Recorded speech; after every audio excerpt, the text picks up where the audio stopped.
23,000 के नीचे लगातार बाजार बना हुआ है और फिलहाल 290 अंकों की गिरावट हमें दिखाई दे रही है। सेंसेक्स लगभग 750 अंक यहाँ पे टूटता हुआ हमें दिखाई दे रहा है। 75,538 के लेवल्स फिलहाल दिखाई दे रहे हैं। और इस बीच अगर हम देखें तो बैंक निफ्टी में हल्की तेजी है लेकिन काफ़ी सपाट। एक्सिस और HDFC जैसे कुछ काउंटर्स हैं जहां पर हम मजबूती हमें दिखाई दे रही है। अच्छा, ऑटो एंसिलरीज में हम देख रहे हैं गिरावट ज़्यादा है टैरिफ के चलते और इसी का नतीजा फार्मा पर भी पड़ता हुआ दिखाई दे रहा है। डॉक्टर रेड्डी, सिप्ला जैसे कुछ काउंटर्स हैं जहां पर 5% तक की मार पड़ती हुई देखी जा रही है। मेटल और IT काउंटर्स भी धड़ाम में आज बिकवाली का एक आलम यहां पर भी हमें दिखाई दे रहा है। इस बीच फटाफट एक बार मार्केट ब्रेथ भी आपके स्क्रीन पर लेकर आएंगे जहां पर 493 केवल एडवांसेस दर्ज हैं फिलहाल इस घंटे और 2174 डिक्लाइंस हमें दिखाई दे रहे हैं। और एक बार मिड कैप ब्रॉडर मार्केट्स का भी हाल चेक कर लेते हैं जहां पर हम देख रहे थे कि मिड कैप में ज़्यादा गिरावट है और अभी भी हम देख रहे हैं लगभग 1300 अंकों की गिरावट मिड कैप इंडेक्स में दिखाई दे रही है।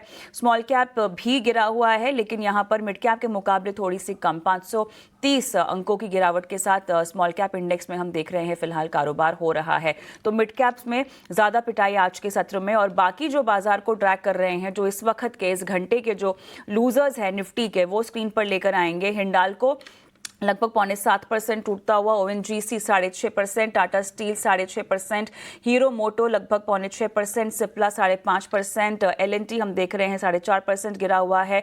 डॉक्टर रेड्डीज, इंडसइंड बैंक में भी 4% के पार की गिरावट फिलहाल दर्ज होती हुई दिखाई दे रही है। खरीदारी चुनिंदा काउंटर्स में हो रही है जहां बजाज फाइनेंस बना हुआ है टॉप खरीदारी के लिस्ट में, लगभग 2% के पार की तेजी फिलहाल। टाटा कंज्यूमर, HDFC बैंक में 1.5% की तेजी फिलहाल। श्रीराम फाइनेंस, एक्सिस बैंक और ICICI में लगभग 1/4 से आधे % तक की तेजी के साथ कारोबार होता हुआ दिखाई दे रहा है। लेकिन इस घंटे बाजार में क्या क्या बदलाव हुए हैं मिड डे मार्केट के लिहाज से? अंश बिलवार हमारे सहयोगी जुड़े हुए हैं हमारे साथ। अंश, तो देखिए यहाँ पर निफ्टी लगातार 23,000 के नीचे बना हुआ है। मिड कैप इंडेक्स में हम देख रहे हैं गिरावट ज़्यादा है बाकियों के मुकाबले और मेटल काउंटर्स बड़ी पिटाई हो रही है आज।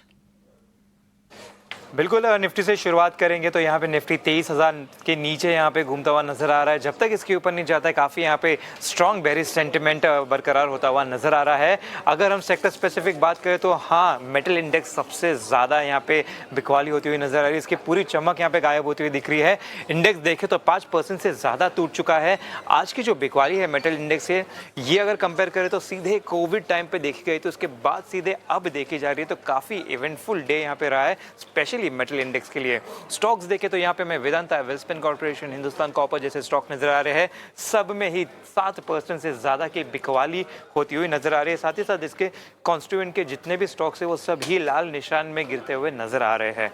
फार्मा इंडेक्स भी फोकस में है तो यहाँ पे खबर है कि शायद फार्मा इंडेक्स के स्टॉक्स भी यहाँ पे कंपनियां भी टैरिफ के चपेट में आ सकते हैं, जिसके चलते यहाँ पे बेरिश सेंटिमेंट भी काफी बनता हुआ नजर आ रहा है। स्टॉक्स देखें तो यहाँ पे भी Laurus lab, Ipca lab, granules जैसे स्टॉक नजर आ रहे हैं जिसमें 6 से ऑलमोस्ट 8% की बिकवाली होती हुई नजर आ रही है।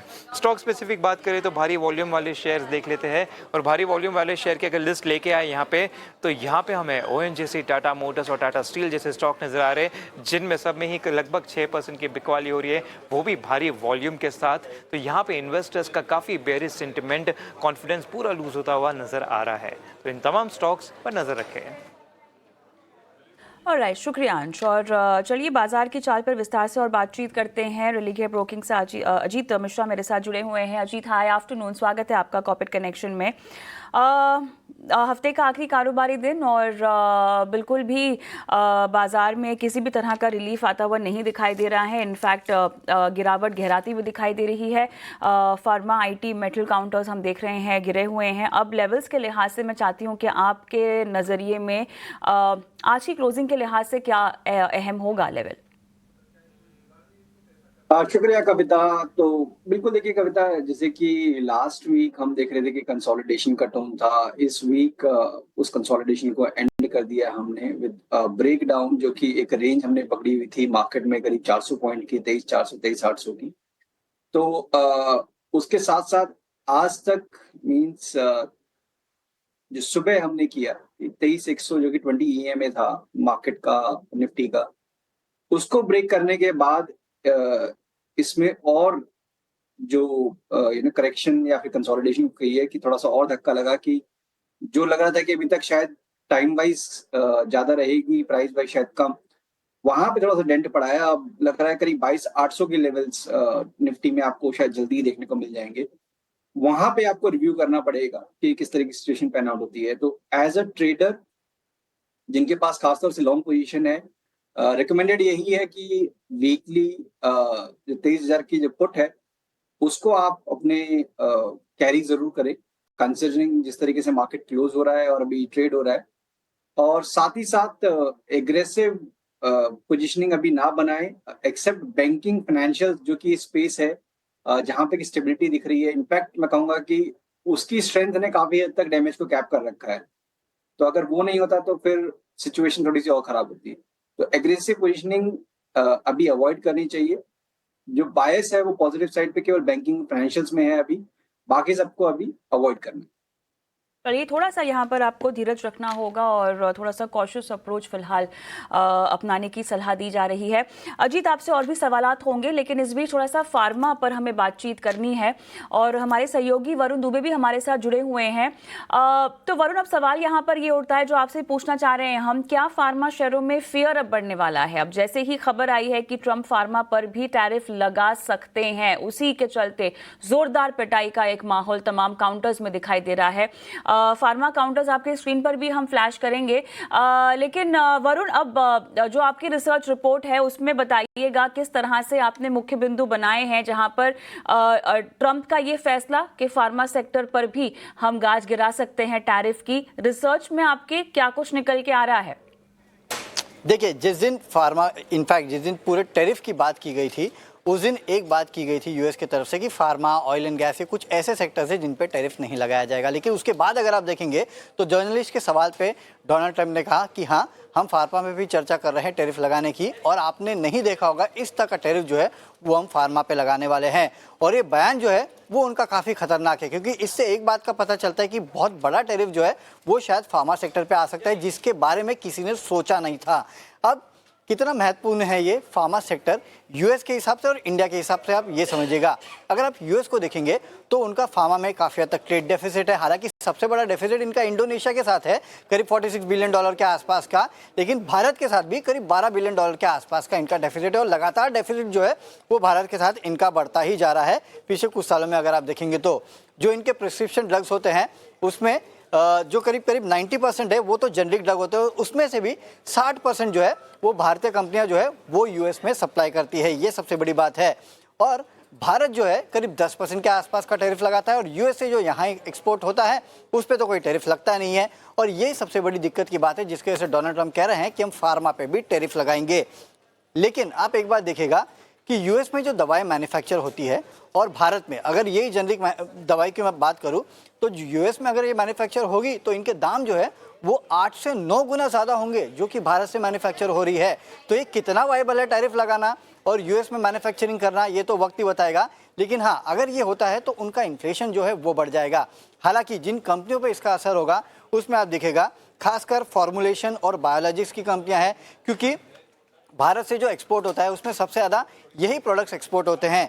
जो कंपनियां एक्सपोर्ट करती है उसमें Zydus life, Aurobindo pharma, doctor Reddy's, Lupin, Sun pharma, ये तमाम वो कंपनियां हैं जिनका यूएस के मार्केट्स में अच्छा एक्सपोजर है। और आने वाले समय में Sun pharma, doctor Reddy's, Cipla, Lupin, इनके ही सबसे ज़्यादा रेवेन्यू जो है वो यूएस के मार्केट से आने वाले थे। हालांकि जब इसके पहले टैरिफ लगाया गया था और फार्मा सेक्टर को एग्जेम्प्ट किया गया था, तब जेफरीज और कोटक जैसे ब्रोकिंग हाउसेस ने कहा था कि अभी फार्मा को एग्जाम किया गया है, लेकिन अनसर्टेनिटी जो है वो अभी भी है। और देखिए, अनसर्टेनिटी जो है वो डोनाल्ड ट्रंप के बयान से ही सामने निकल के आ गई कि आने वाले समय में ये फार्मा पे टैरिफ लगाने वाले हैं। और जैसे ये खबर आई वैसे ही आपने देखा कि फार्मा का पूरा इंडेक्स जो है वो धराशायी हो गया।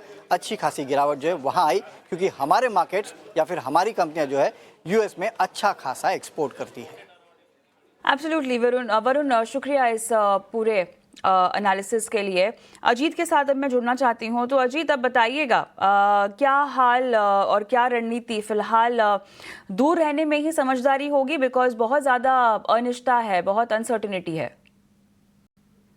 बिल्कुल कविता, देखिए ये जब डिस्कशन शुरू हुई टैरिफ रिलेटेड, तो एक सेक्टर जहाँ पे कि आपने कंसिस्टेंसी देखी नेगेटिव टोन की, बावजूद जैसे कि वो सर्विस साइड पे आते हैं आईटी का, उसने कहीं हद तक क्लियर कर दिया था कि टैरिफ्स का इम्पैक्ट दूसरी कंट्रीज के अलावा यूएस पे भी पड़ेगा, जिसकी वजह से वहाँ शायद स्लो डाउन आया और उसके बाद अंडर परफॉर्मेंस देखने को मिले आईटी कंपनीज के लिए।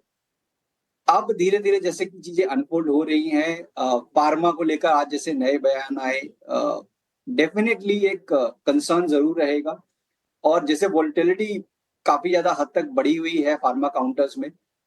देखिए एज़ अ आप फार्मा सेक्टर को देखेंगे तो काफ़ी स्ट्रॉन्ग ग्रोथ दिखाई है। अगर आप एक्सपोर्ट डेटा देखेंगे लास्ट 3 मंथ्स का, तो काफ़ी रोबस्ट डेटा था। खासतौर से जो प्लेयर्स सीडीएमओ स्पेस में हैं, उन्होंने काफ़ी स्ट्रॉन्ग पोज़ीशनिंग दिखाई। उसके अलावा भी जैसे कि हमारे डोमेस्टिक फैक्टर्स, यहाँ पे डोमेस्टिक डिमांड में भी कोई कमी नहीं है, गवर्नमेंट की पॉलिसीज उस तरीके की रही हैं। तो ये सारे फैक्टर्स ने कहीं न कहीं हद तक फार्मा के डैमेज को भी कैप रखा है। अगर आप देखेंगे तो इस पूरे गिरावट में करीब 15-16% की गिरावट फार्मा इंडेक्स में हमने देखने को मिली थी। और बहुत सारे शेयर्स इसमें से ऐसे हुए जिन्होंने रिकवरी में भी काफ़ी जल्दी अपने एवरेजेस को रिक्लेम कर लिया और इनफैक्ट अपने हाइज़ के पास पहुँच गए। तो इन सब अनिश्चितताओं के बीच में डेफिनेटली यहाँ थोड़ा-सा वोलेटिलिटी का कंसर्न ज़रूर रहेगा। तो बेटर यही है कि आप अपनी पोज़ीशनिंग को थोड़ा-सा लाइट रखें जब तक कि क्लैरिटी नहीं आती है इस टॉपिक पे। एट द सेम टाइम दूसरे एवेन्यूज़ जहाँ पे कि हमने बताया कि स्ट्रेंथ काफ़ी ज़्यादा बनी हुई है, कंसिस्टेंटली, चाहे वो बैंकिंग हो, फाइनेंशियल्स हो, selectively from the defence theme. तो इन सेक्टर्स पे अगर आप फ़ोकस करेंगे तो ज़्यादा बेटर रहेगा इन कंपैरिज़न टू कि अभी आईटी और फार्मा पे आप फ़ोकस करें। थोड़ा सा